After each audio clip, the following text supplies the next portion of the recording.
Hello and Happy New Year's 2025, everybody.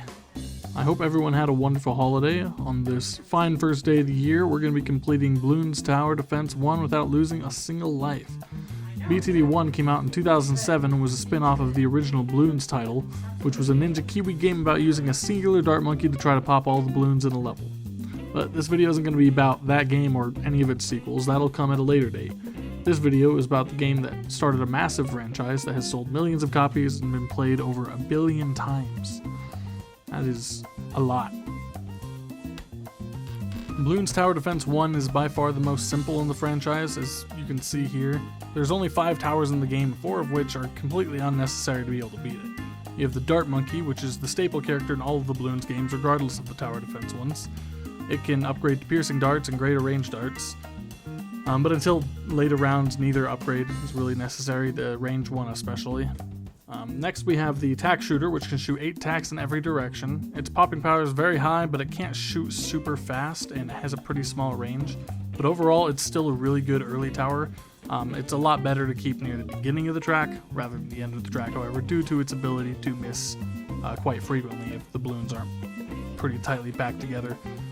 It's got 2 upgrades which increase its range and fire rate. Again, its range, not very good. The fire rate, we'll worry about later. And then next, we'll have the tower we won't be touching at all, which is the Ice Tower. The Ice Tower freezes balloons in place, as per its name, but prevents them from being popped unless using bombs.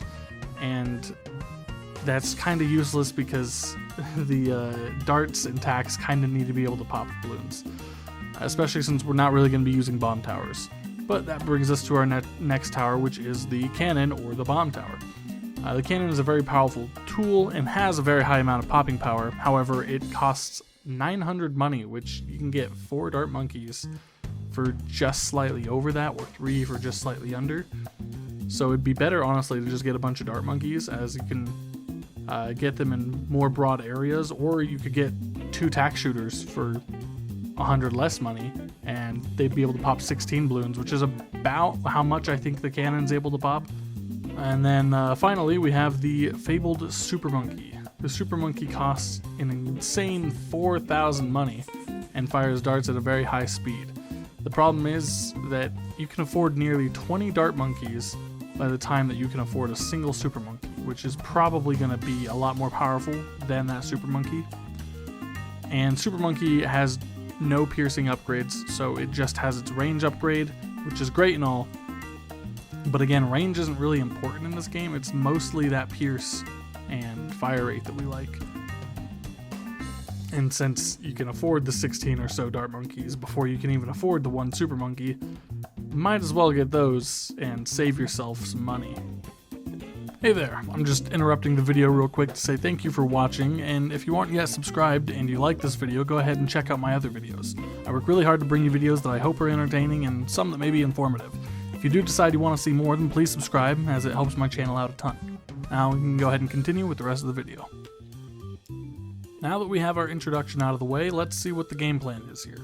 Like I said before, 4 out of the 5 towers are completely unnecessary to beat the game, as there are only 6 balloon types: red, which are the weakest balloons, blue, green, yellow, black, and white. Black balloons have explosive immunity and white balloons have freeze immunity, and the dart monkeys can pop every single one of these balloons other than the frozen ones, which is another reason that we're not going to be using the ice tower. So while this game can be beaten with only dart monkeys, it's not the challenge we're facing today. So as you'll see, I'm using tack shooters in combination with the dart monkeys to provide the most popping power possible. The tack shooters I'm using to whittle down the group, and then the dart monkeys are used for cleanup.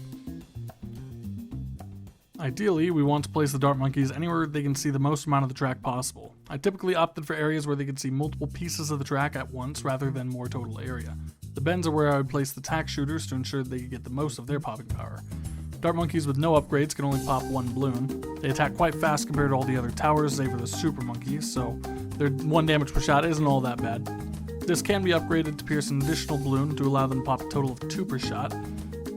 And tack shooters are ideal as they can pop 8 balloons in a single shot, but they do fire slower than dart monkeys and are more likely to miss balloons that aren't grouped up, so we'll avoid placing them near the end of the track.